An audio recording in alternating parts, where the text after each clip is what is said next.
Welcome back to another episode of the Sober Motivation Podcast. Today we are joined by Ashley Joe. This is a heavy episode, but is also full of hope.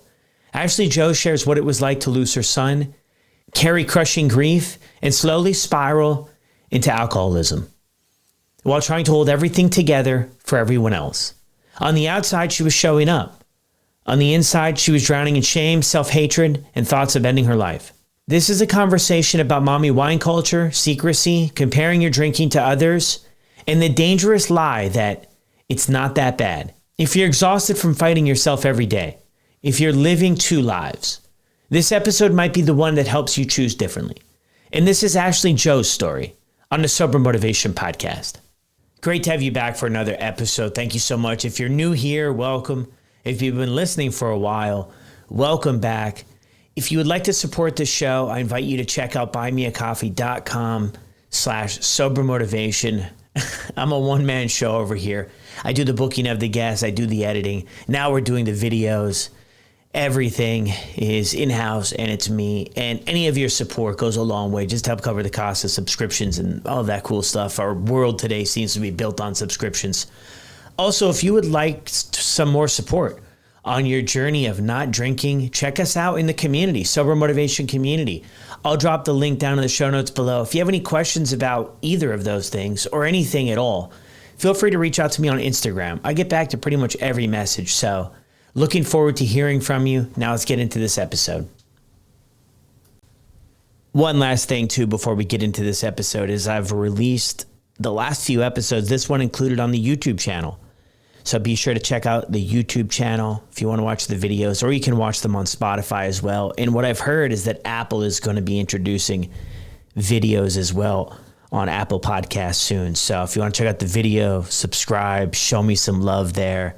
I'm starting pretty much from scratch, so any subscribers, any love over there would be incredible. Thank you so much. As always, enjoy the episode.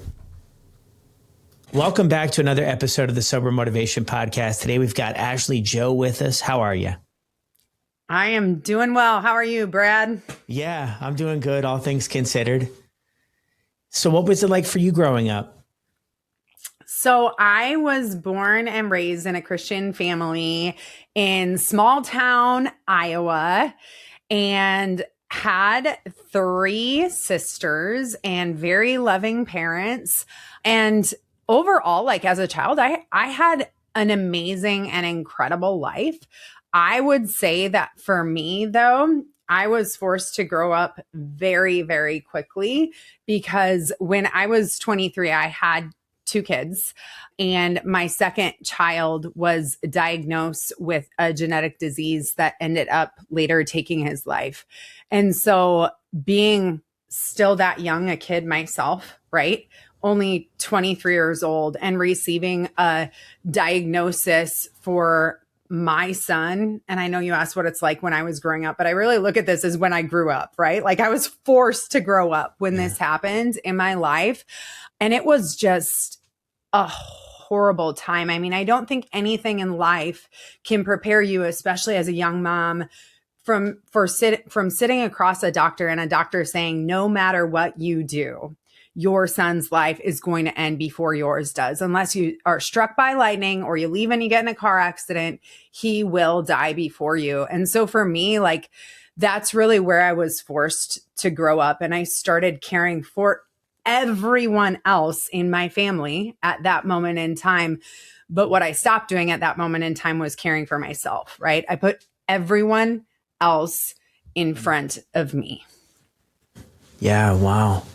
Yeah, thank you for sharing that too. Yeah, it's so much against the grain. I mean, I think that the way that we grow up is, it's not supposed to go that way. Going back to even some of your earlier years, I mean, for school and everything, all of that seemed to go well. Like Iowa too. Do you still live in Iowa or no?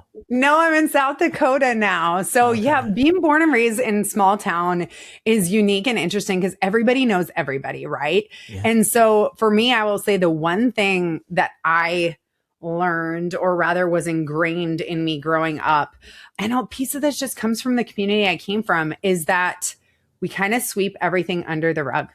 And no problem exists if you can't see it. And I'll go as far as saying, Brad, we went to church twice every Sunday.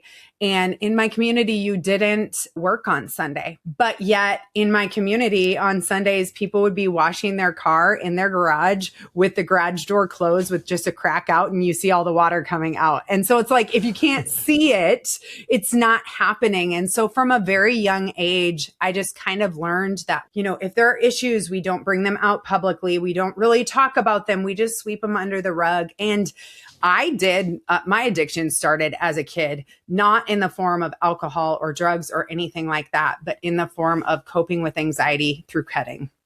And so I, as a teenager, didn't even realize why I was doing it. I had so much anxiety in my life that I found myself standing in the shower with a razor blade and cutting my wrists, right? And now years later in therapy, I've learned that that's a release of anxiety presenting itself. But I felt so much pressure because I felt like where I grew up, I had to be perfect. I had to be that perfect Christian daughter. I could not do anything wrong. And if I did, no one could see that I had done anything wrong. And, at that time, my parents found out that I had been cutting, and I can't blame them for this. So if they're listening, mom and dad, I don't blame you, but they did not know what to do. They were not equipped to deal with that, right? I mean, this is like the early 2000s. And so they just said to me, hey, if you do it again, we're going to have to send you somewhere, and we're going to have to get you help. And then after that, we never talked about it ever again. And so of course I kept doing it, and I kept struggling through that, but we just didn't talk about it, and nobody asked, and nobody checked, and nobody looked. And I did a better job of hiding it, because if you can't see it, it's not going on. And so that was like my first addiction, and a piece of my childhood that I feel now I have carried with me into every single aspect of my life. Yeah. Even when I hear that too, because it definitely comes on the podcast a lot of people's stories of growing up. And I mean, with my parents too, if you're listening, that they never said it out loud. Like they never said what happens here. And maybe your experience was different, but I kind of got that impression that we try to keep it here and within the walls of the house. What I hear though, and what I feel like I see sometimes, is when you grow up like that, we tend to internalize things. Like instead of communicating or asking for help or sharing with others, everything just kind of gets built on. And I just reflect back to that time in my life when I'm younger, teenager, trying to fit in, trying to be cool, trying to figure out the whole world. And it feels like the pressure of high school, you have to have your whole life kind of figured out for you. I didn't know how to communicate my needs or what I was struggling with anybody else. So they didn't end up sending you away though, like to get some support or help with this. No, they really didn't. And then when it got to the point where I graduated high school, I launched into the real world, right? So going from small town Iowa, after I graduated, I left and I went to Florida, and I worked at a Christian camp there. And that was my first time out of the nest, right? And all of a sudden I have this whole world that's exposed to me. And then I enjoyed that experience, and I came back, and then I went off to college, and college is where I had my first drink. I never, ever, ever drank when I was in high school. And so the very first night that I drank, it was after a church event, and we got invited to a party by some guys, and I picked up a drink that was not meant for me. It was just sitting on the counter, and no one was drinking it. And I was like, I should probably drink that because I'm feeling a lot of anxiety. And I did. And there were drugs in the drink. And so I was roofied the very first time that I ended up having a drink. And so Christian girl from small town Iowa, very first time drinking, just out of the nest and leaving mom and dad for the first time, lose my virginity that night and don't even remember it. And then I'm up the next morning, the next day, and the shame spiral just starts. I've saved myself for marriage. I've done all the right Christian things. And then in one night, with one decision, picking up a drink that wasn't meant for me, all of that goes into the garbage, right? And that was really where my self self-worth, my self-doubt, my self-hatred started to grow.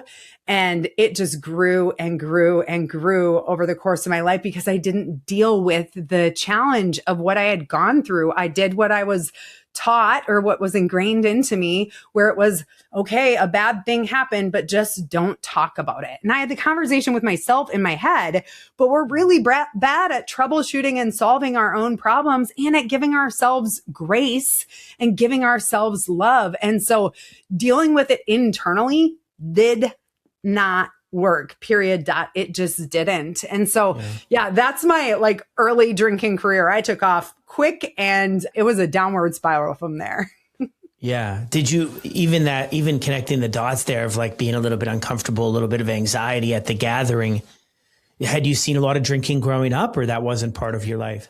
I hadn't. So I really did not see my parents drink ever unless we were at family reunions, and then they'd have a wine cooler or something like that with their brothers and sisters. And I stayed away from it in high school. In fact, I quite frankly judged my friends who did drink, and they knew I was known as like goody two shoes. I was not going to drink. I wasn't going to participate in parties. And so I hadn't really been exposed to it at all until that night. That was like my first real exposure to a party. And I was so uncomfortable. I just thought maybe if I have this, I'm going to feel a little bit more comfortable here and in my own skin. Right. And so that was my real first exposure, and what a crappy one, right? Not what anybody pictures their first drink or first college party looking like at all.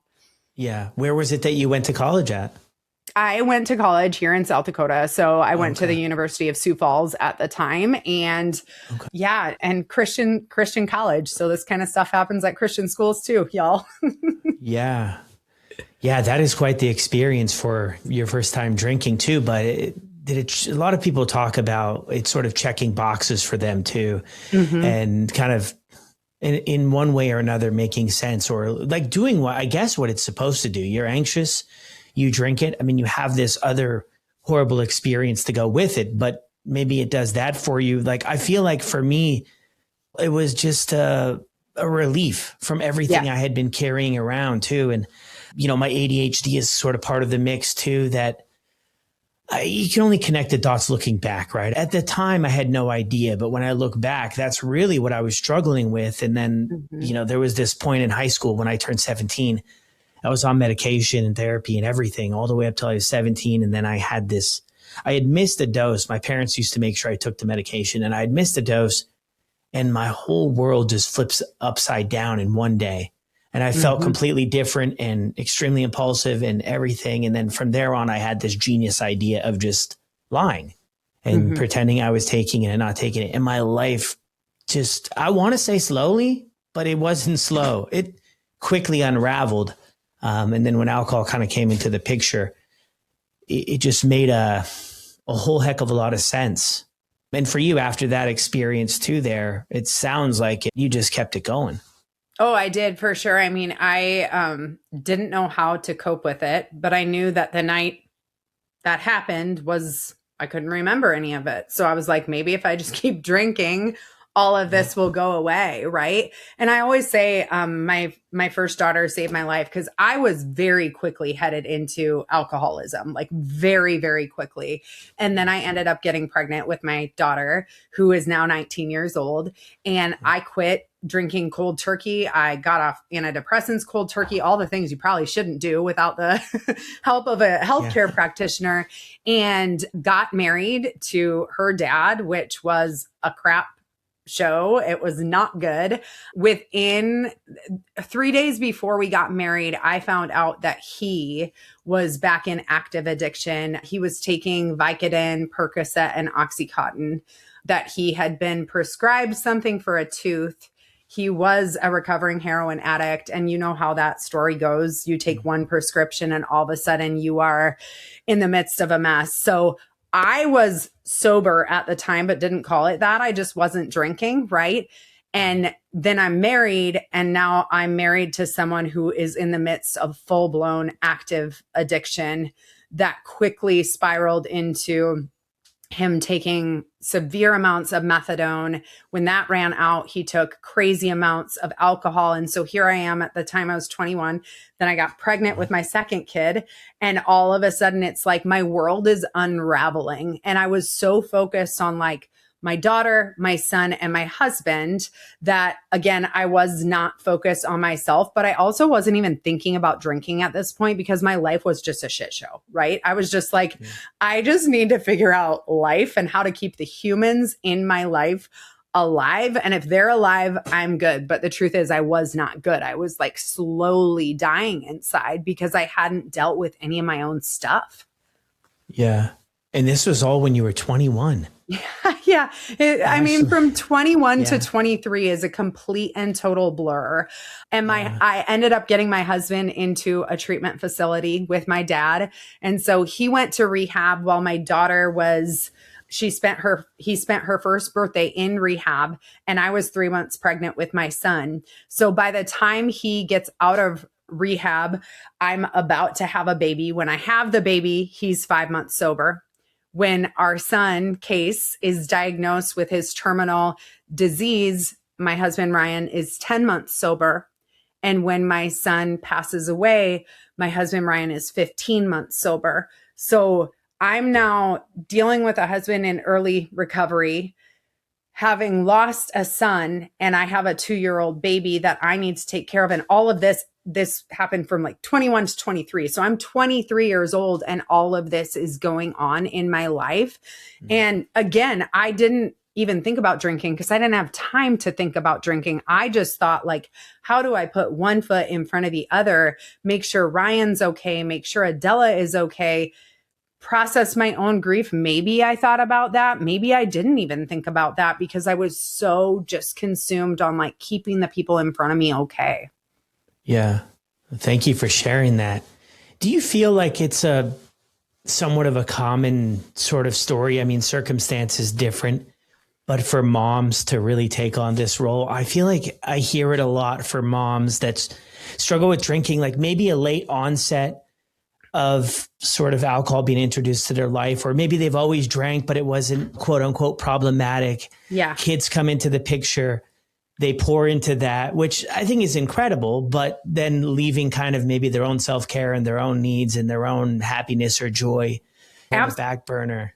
Yeah. And I think then there's the whole mommy wine culture, right? Because you work so hard as a mom to care for the humans in your life that then there's the whole like, well, at the end of the day, you just deserve a drink, right? And so by the time I got to that phase, my marriage had fallen apart and I was no longer married. Now I'm a single mom and I have another kid. So I'm a single mom to 2 kids.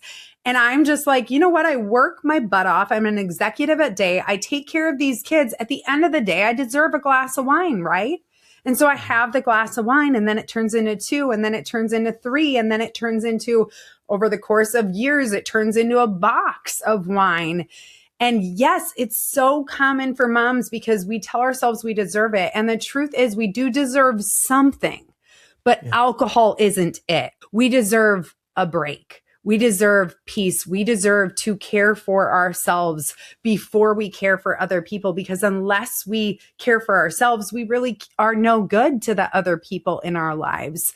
But yes, I've heard story after story from moms who are also the other common thing, Brad. We're really good at masking it for a really long time until all of a sudden it just like explodes in our life. And it's like, we can't hide this from anyone anymore. Yeah.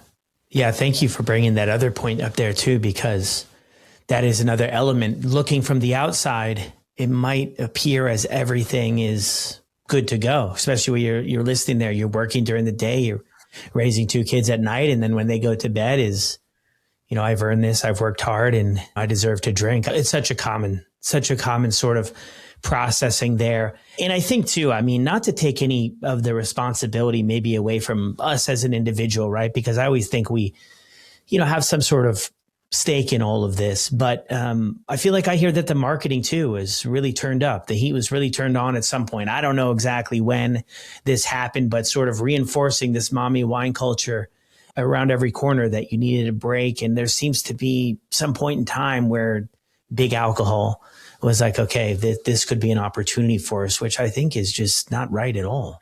I mean, I had a shirt that said, I love wine and country music, right? And I like wore it like it was my favorite shirt in the world. I had a mug that literally said on it, this isn't it, but it said, shh, there's wine in here. And like, I would take it with wine in it to the movie theater to watch movies. And it's like, I'm not even trying to hide it because it says, shh, there's wine in here and there's really wine in here. But like, it's okay, right? Because someone made a mug. And so that must mean that I'm allowed to do this. My kids are at school. I'm just watching a movie and drinking wine in a movie theater, right? No problem, right? Yeah. And it's like that marketing message just tells us, it reiterates over and over, you deserve this. You need a break. Trust me, this isn't a problem. This is what you should be doing right now. And for some women, they can just have a glass and they're fine. And we can look at the shirt and look at the mug and think it's just funny. But for some people like me, eventually it crosses a line from being fun and manageable to being completely and utterly unmanageable. And for me, that looked like complete and total self-hatred. And I got to the point of extreme suicidal ideation because I hated what I was going through and I didn't know how to process it and feel it and work through it. That the only solution in my mind was to drink more because it shut off the volume in my head, right? It was just constantly screaming like, do better, be better. Come on, Ashley, why are you doing these things? You know better than this. And the drinking is all that would silence that. But that led to more anxiety, more depression. So pretty soon I didn't know, am I depressed because I'm drinking or am I drinking because I'm depressed? And does it even matter? Yeah. Yeah. You just kind of introduced us to the whole cycle that you can go through of drinking. And then I look at it too, you know, zooming out a little bit, that it just becomes the one thing we're leaning on. So I think when we look back, it makes a whole lot of sense. I mean, we're not leaning into going for 30-minute walks, yoga, breath work, meditation, therapy. It's just the wine, and the wine becomes sort of that easy reach to, you know, go through the stress and everything else, that the overwhelm. And then that's what happens. I mean, it's so relatable in a different context for me, but I would commit to myself every day, right? This is it. Like, of course, yeah. I mean, I'm going to have a big weekend, and then Monday I'm going to shape up and I'm going to make this happen, and I could get a day or two. And then I would say, oh, I feel so much better, right? Like, it's so great. Well, what's 1 or 2 going to hurt? Or sometimes maybe I would get a couple of weeks. Mm-hmm. And then I would say, oh, like I'm cured and I've figured it out and my life's getting better. And then sometimes I would blame it on different events or relationships. Well, now that I'm out of that, I'm obviously not going to drink as hard. I always went back to the same place, and often worse places. Could you ever stop at 1 or 2? Because I never could. I mean, I could stop at 1 or 2, but I mean, it just took willpower to the level of exhaustion and being miserable. Like if I had to drive somewhere or something, I could, but I would always usually have a plan to continue later. So I could be like, hey, 1 or 2, but it might not be it for the night, or it depends. I mean, I would say I could have stopped, but maybe that's just me thinking I could have stopped it at the time. I told everybody I could stop whenever I want. I just didn't want to. Right. So I think it's interesting. But for you, you're mentioning there, you couldn't stop. It just kept going until you fell asleep. If I were going to drink, I was going to drink. Like in my mind, why would you ever just have one? Like, right. And that's a sure sign I'm an alcoholic, right? Because I'm sitting here going, no, I would plan my day around when I could start to drink. And I could go, don't get me wrong, 3, 4, or even 5 days without drinking. But then when I made the conscious decision, like I deserve it, tonight's the night, I'm having a drink. It wasn't 1, it was 7, always 8, 9, 10, 11, 12.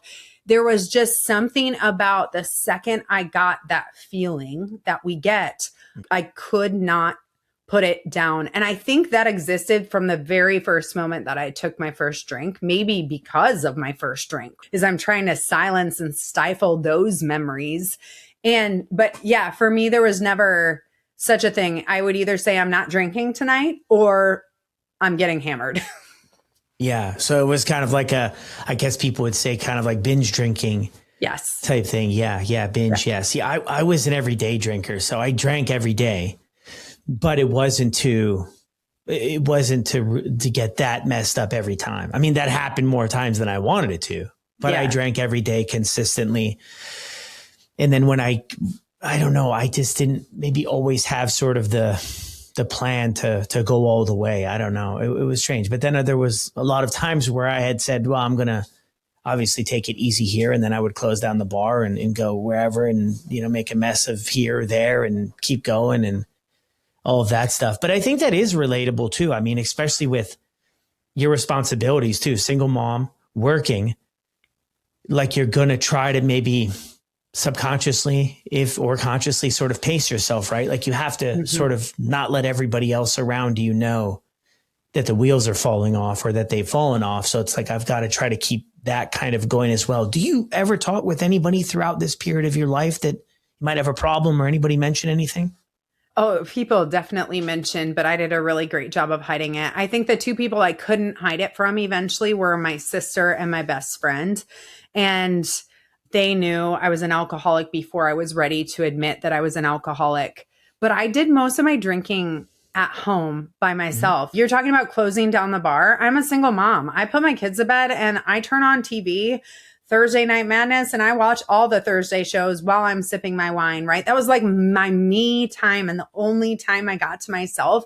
So my drinking looked very different from like college drinking or partying with friends. Even my husband now, he still drinks. And like to hear him talk about going to bars, I'm like, I don't know what that was like because I was pregnant at the age of 21 and I've never really done that. Thank God, because it probably wouldn't have ended well for me.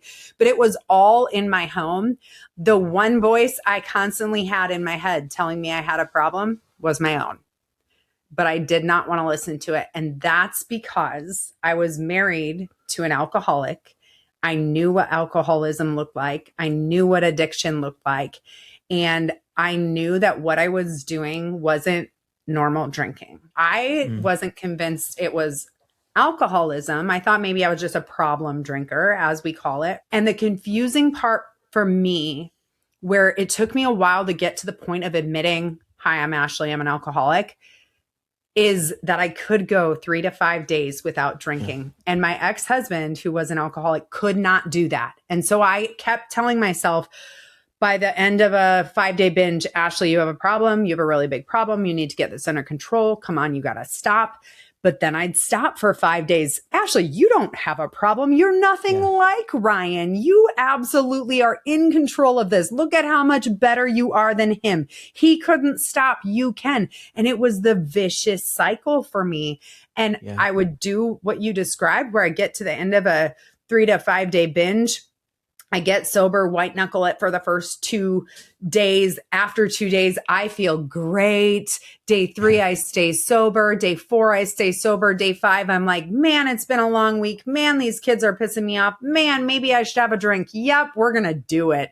We're not an alcoholic. What are we talking about, right? It's a constant dialogue in my head about what I'm doing right or wrong. The angel, the demon coming at me. And it was a mind, like it just boggled my mind because I was so sure in some moments that I had a problem. And then in other moments, I was so sure I did not have a problem and I had control of this. And I think that's what kept me on my addiction journey for so long, because I got divorced in 2013 and I did not get sober until 2020. And 2013, 14, 15, 16, I was just a problem drinker. 2017, I gave birth to now my daughter, my youngest child, and circumstances surrounding her birth were insane. There was a whole paternity scandal that I was part of that led to another shame spiral. And my level of self-hatred just skyrocketed. And it was then that my drinking, I really started coping again with my anxiety with alcohol, self-medicating. And that self-medicating just became more and more and more. And that's when the 5 days on, 5 days off, 5 days on, 3 days off, 5 days on, 2 days off, 5 days on, 1 day off, that spiral began. And it got to the point where I was like, I just can't live like this. My kids deserve better than I am able to give them. And I don't want to live like this because this is a miserable existence. Yeah. Well, thanks for sharing all of that too. It's interesting there too, because you had mentioned that you were seeing sort of alcoholism from your husband there, or your ex-husband at one point, and then comparing that to how you were drinking, and you hit the nail on the head. This is what keeps the hamster wheel going for so many people, because it's like anything else in life, right? You kind of hear that expression, there will always be somebody with more, there will always be somebody stronger, faster, whatever it is. And then there will also be other people maybe with less. But it's interesting on the drinking journey that we find out that people who maybe drink more, their drinking looks different. We don't ever size ourselves up against the people that aren't drinking and say, right. I'm drinking way more than Sally down the street. But we don't do that. We say, I'm drinking way less than whoever.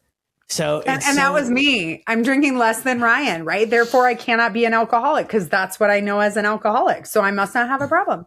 Yeah. And it's so, being in that spot right there, I think maybe you would agree that it is so difficult for an outside force to convince us that there is a problem, or that we are an alcoholic, or whatever it is. Like they see it, because people around us that aren't struggling with this, they can see it, even though when we think people aren't picking up on it, usually people are, but it's a very difficult spot because, you're kind of getting by with some things, right? And you're seeing a more problematic drinker over here, and you're not there. That's just such an interesting aspect, because I think whether people have it in the home or they have it around them, it's a very slippery slope. It's not an indicator for us not having a problem because we don't drink as much as so-and-so. When I think it's always easy to find someone who's drinking more than us, right? And then that's the only justification we need is like, well, so-and-so drinks more than me and they're still showing up to work. They're fine. So I must be fine. But in reality, that's like the wrong bar to compare ourselves to. Yes, very much so. Yeah. And you throughout this part of your life too, like, are you still, she mentioned work, like you're still showing up for that and doing what you need to do, or did that ever slide in your life or no? No, it really didn't. Like, don't get me wrong. I think there were like 2 days where I didn't go to work because I was super hungover in my career, but my alcoholism was very functional. Like, I could drink all night and still get up for work the next morning. And I also work remote during a time where the rest of the world didn't work remote. So it added this whole, like, I didn't need to get up and drive and I could just roll out of bed and I'm working. But I was always able to pull it together the next morning, which was a bit of the mind cycle too, where I'm like, but wait, if I'm up at 7 a.m. for a meeting, then I can't have a problem, right? Yeah. But the problem was more an internal, a soul problem, because even if I would tell myself some days, I'm not drinking today, like I'd wake up in the morning and say, Ashley, I'm not drinking today. Yeah. But then by 3:00, but I deserve a drink at 5. So I'm going to have a drink at 5. And when I'll wait to really drink until the kids are in bed. And that cycle of like appearing to be functional. I mean, Brad, I was a high level executive in a company through my addiction, through it all. And I think that's the thing is some people think that addiction or alcoholism means like you're jobless, you're losing job, you're not being responsible, you're not showing up. I was still showing up on the days I could for my kids, for my job. I was still, by all intents and purposes, from an outside view, successful, but I'm dying inside of here. And I hate myself every moment of every day. So the paycheck I take home doesn't mean anything if I am not okay. And that was where I realized, like, something's got to change. The definition of insanity is doing the same thing and expecting different results. And yet that's what I was doing on the hamster wheel. And somehow I woke up on August 13 of 2020, and I decided to enroll in an online intensive outpatient treatment program because that day I just said, I need to do something different. I've tried to get sober on my own. I've tried to get sober in the rooms.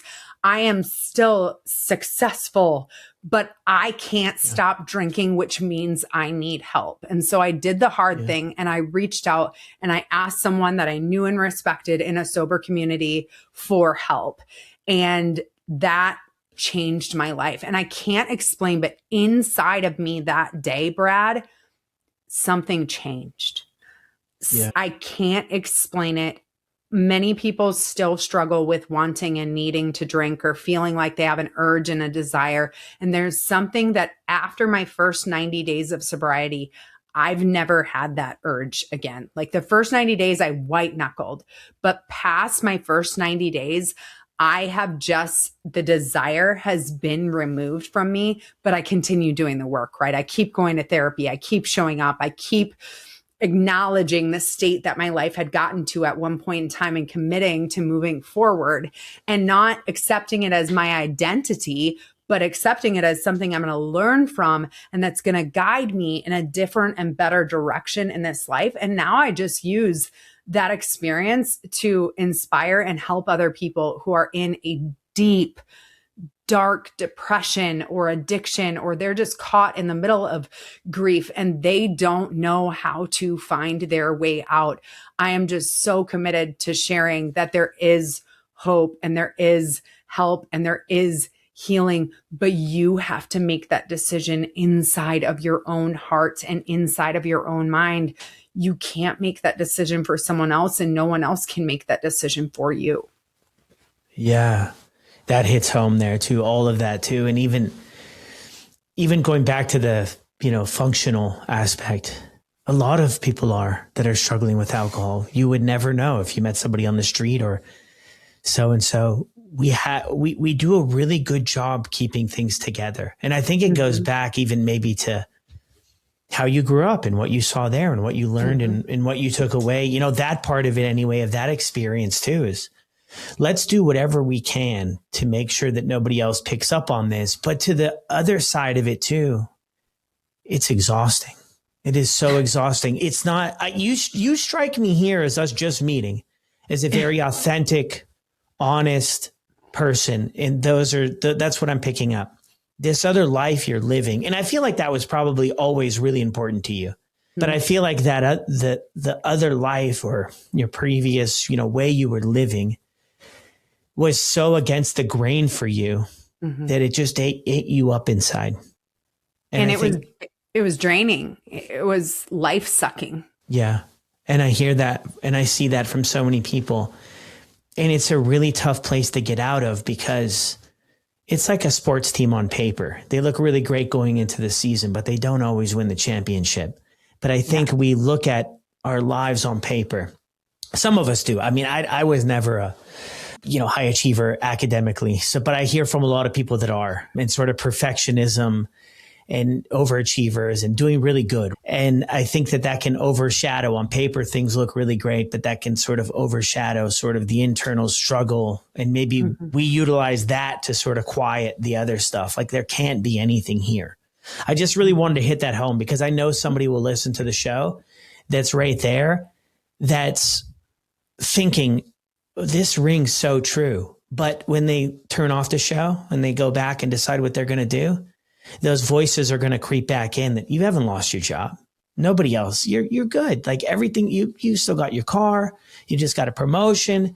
Your relationships are okay. Like they could be better. They could be worse. They're going to kind of come up with all of these things. But it's that voice that's telling us, that nudge, tapping on the shoulder. We've all heard it, like, hey, something got to change here. Yeah. And I think I love that you're pointing out that I come across as a very honest, vulnerable, transparent person. Deep down in my heart, that's always who I was. But my anxiety and my upbringing and the whole just sweep it under the rug led to like this really weird mask that I felt the need to put on. So it was like every day I just put on a mask. And then maybe I would look behind the mask, right? And now I'm at a point in my recovery where I was just able to like rip up the mask and burn it and shed it and get rid of it forever. And like looking at myself in the mirror the first day that I got sober and saying, Ashley, it's okay. You made some mistakes and this is the current state of your reality and it really sucks. And you got yourself in a really crappy position. but that doesn't define who you are, because deep down in here, you still know who you are and you can still live to be that person. I don't think anybody listening to this show wants to be defined by their worst decision or their worst moment or the worst thing that they have ever done. And so none of us are. That's what we need to remember. We are all human. We all make mistakes, and we need to give ourselves a little bit of grace. And then you hit the nail on the head. When they're done listening to this and they get to that point of making the decision, only you can make the decision. Nobody else can make it for you. Yeah. And that's a home run right there too. At the end of the day, that's what we're in control of, is the decision and where we decide to go with things. I'm curious too, August 13th, we talked a little bit before. I mean, that's my birthday. If anybody wants to get me some gifts. No, I'm just kidding. I mean, what kind of spurred that? I mean, it doesn't sound like it was any big sort of moment. It was an accumulation of things over the years of knowing where this direction was heading. But you reach out. I mean, are you worried too? Because I'm thinking about that, what you do for work and everything like that. Are you worried that other people are going to find out about this, that things are going on? Yes. And that is really what spurred it. I had a moment of extreme suicidal ideation a few months before August 14. And I got a couple of 6-packs of Bud Light Platinum. I went in my garage. I started my vehicle. I drank all 12 of them until I passed out. And I woke up and I was still alive. And the first voice I heard in my head was, "You are such a failure. You can't even do that." But the very next voice that I heard in my head is, "You are here for a reason." And that day, a few months prior to August 14, I started looking for the reason that I was still here. And something happened from that day until August 14, where I saw the reason was me. The reason was my kids. The reason was God had a bigger plan for me and for my kids, and he wanted more than what I was currently living up to. And I did know that if I didn't make a change, I was going to lose everything, including my life. So I would lose my life. I would lose my job. I would lose my kids. I would lose everything. I was like right on the edge of the cliff, and like the rock was starting to crumble. And there was just something about that day. I was dating the man who's now my husband. So he went through all of this with me, where I said, if you don't get your together, Ashley, you're going to lose everything. And that's what led me to make the hard call and to reach out and ask for help. It's like I saw a picture of a future that I never, ever wanted. And it was a future that ended in death and dying and destruction.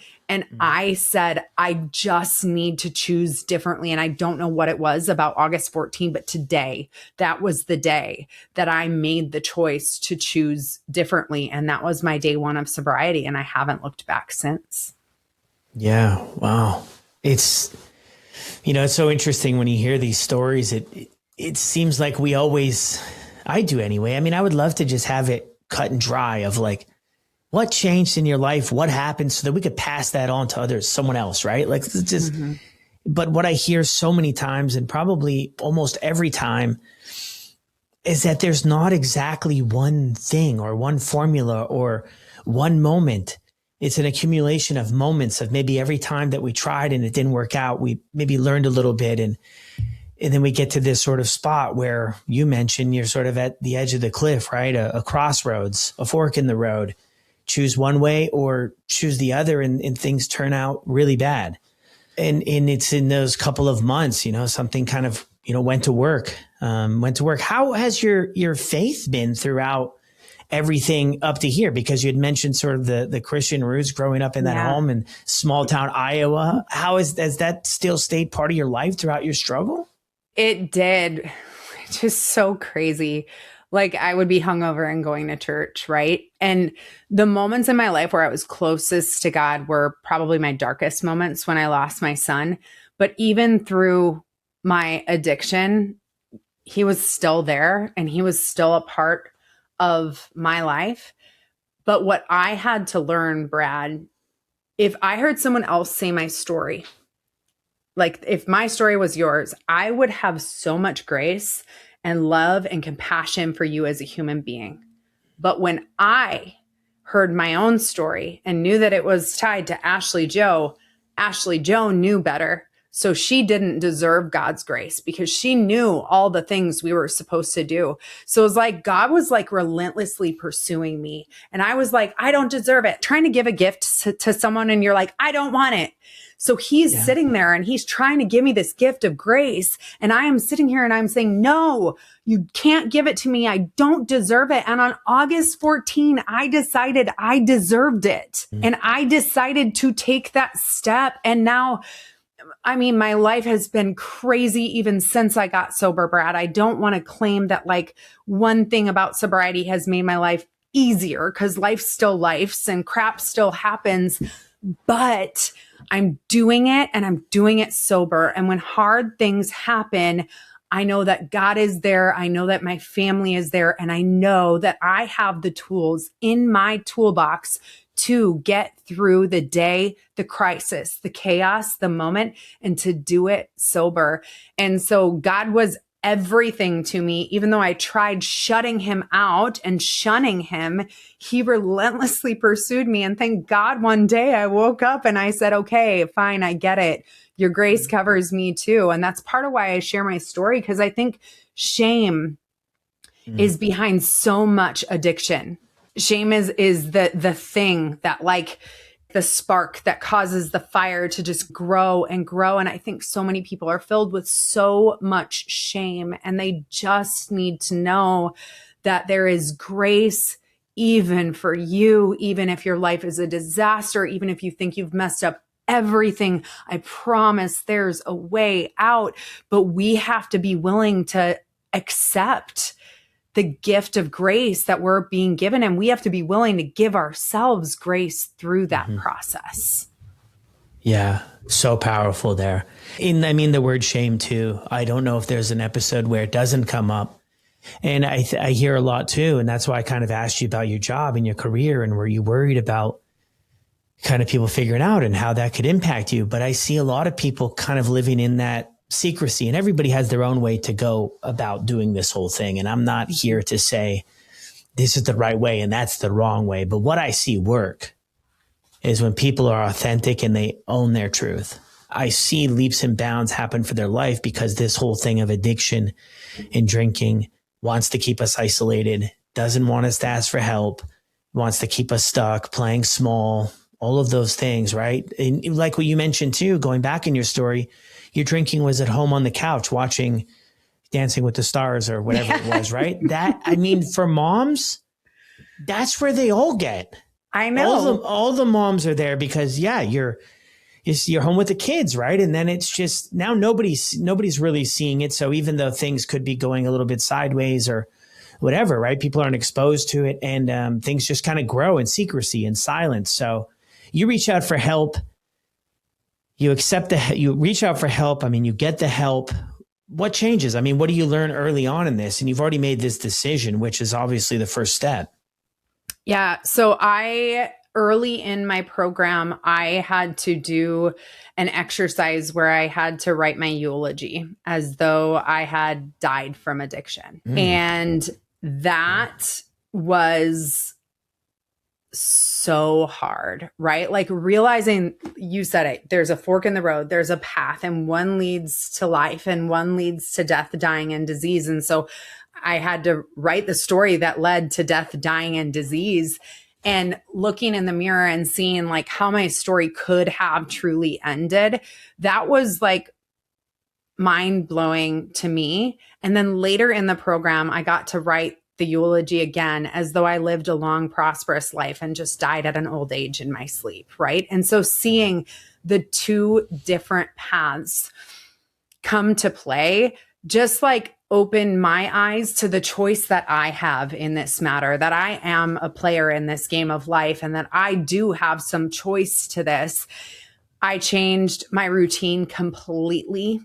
where I am up every morning at 5:20 a.m. I go on a walk usually or work out first thing in the morning. I pray and meditate first thing in the morning. I get up and shower and spend some time by myself and with my husband before my kids are awake. So I do have me time and it's not drinking me time. Then I get them up. I go to work. I go to therapy in the afternoon once a week, right? So I changed literally everything about my life because I had to. I had to change my relationship with my kids, my relationship even with my husband. I had to change the way I navigated through life if I wanted life to look different. And it was really hard at first. And I did a lot of distraction at first through exercise. I worked out like 3 hours a day for my first 90 days of sobriety, just because I needed to. The art of distraction is a beautiful gift. But eventually I got to a point where I realized I had created a routine. And more than just a routine, I had created a life that I loved, not a life that I dreaded waking up the next morning and I didn't want to live. Somehow along the way, I had learned to forgive myself and I had learned to love life again. And that's the best gift that I've ever been given or I've ever grabbed and received for myself. Yeah. And even given back to the world too. I mean, with your family and I'm sure everybody else that's around too. 5:20. I mean, I don't know, maybe there's something that's a very specific time to get up at. So, I mean, August 14th, 2020, I mean, that was during, the pandemic too. So we talked a little bit too of, you plugging into things virtually, at that point, and then all the things that do, change. And you brought up something that I think is so important on this side of things, the F word, forgiveness. Mm-hmm. How do you get to a place with the way that things went, because I see a lot of people, moms specifically again here, struggle with the forgiveness piece of maybe saying, I'll never forgive myself for how things went or whatever the situation is. But I see it as a big key to unlock the next level. For me to do that, getting to a point of self-forgiveness was so hard. And for me to do that, it took me viewing my story as an outsider. So one of the other things that I did is I had to write my whole life story and then I had to share it with a group of 60 strangers in treatment, which talk about a little bit nervous, right? And through that process, I realized I really loved writing and I loved reflecting. And so for me, I wrote my story, significant parts of it from beginning to end. And I read it from an outside perspective. And that's part of how I was able to give myself that grace and to forgive myself. I realized reading my own story, which eventually turned into a book, that if I were anybody else reading this, I would give grace to that person. And so if that's how I was thinking, reading it with an outsider's perspective, then I deserved that grace myself. And I realized that in the moment, I was a girl who had been given a crappy hand of cards, dealt a crappy hand, and I lost a son, and I married someone who was in active addiction, and I got divorced, and I was in a paternity scandal, and I made some crappy decisions, but I was just a girl trying to do the best I could to survive. And I was surviving in a very dysfunctional way, but I had done it. And I was still alive. And the fact that I made it through that fire is part of what allowed me to see the forgiveness I needed to give myself by looking in the mirror, looking at the story from an outside perspective and saying, oh my goodness, you were just a girl who went through all of this, who nobody taught how to cope through grief. And nobody suggested maybe you should go to therapy. And nobody gave me, I didn't have the tools in my tool belt to deal with life. So I reached for the bottle, and the bottle seemed to solve the problem until it didn't. Anyway, very long-winded answer to forgiveness, but that was my journey to forgiveness. Yeah, I love that. I've never heard of sort of someone working through forgiveness in that sense, but I love that because you're right. And you had mentioned it kind of earlier there too. I mean, if we heard our story through somebody else, I mean, we would hug them, we would love on them, we would do everything we could to support them with kindness and not be judgmental and everything else. But then when it comes to sometimes our own struggles, that voice kind of gets going, right? You knew better. Come on, do better. And we can really beat ourselves up. Heading towards kind of wrapping things up here. Thank you so much to Ashley Jo for sharing all of this, for us being strangers recording this, and for everybody else that will listen. You mentioned it. You wrote a book. And I mean, it sounds like that started growing legs when you were in your recovery program there. Mm-hmm. How do you get to that? I'm always intrigued by that. I mean, writing a book, like this whole podcasting thing is one thing, right? I decide one day, I'm like, I don't want to do podcasting anymore, and whatever, my life goes a weird way or something, I just delete it all. Yeah. And, maybe some lives on and maybe some doesn't. A book lives on forever. You can never get them back. Well, how do you get into this, writing a book and all of that stuff? Yeah. So for me, it did start when my son was sick. I started writing a journal to keep others up to speed on how he was. And I fell in love with writing at that time. And then when I went through my program and they had me write my story, I fell back in love with writing again. And so I decided very early in sobriety, as many of us do, we come up with these gung-ho ideas. I was like, I'm going to write a book. And so I wrote chapter 1 and chapter 2, like 3 months sober, literally no joke. And then I didn't touch it for about 4.5 years. And then I just decided one thing that's very important to me in sobriety, Brad, is keeping the promises we make to ourselves. That's really important to me. That's a value of mine. And so I said, Ashley, you made a promise to yourself that you were going to write a book, and you're going to sit down and you're going to write it and you're going to finish it. And I did not outline. I didn't do anything. I just sat down and started writing things as I remembered them. And it turned into this book here, Tides of Grief, Waves of Grace. It's a memoir of scandal, sobriety, heartbreak, and healing.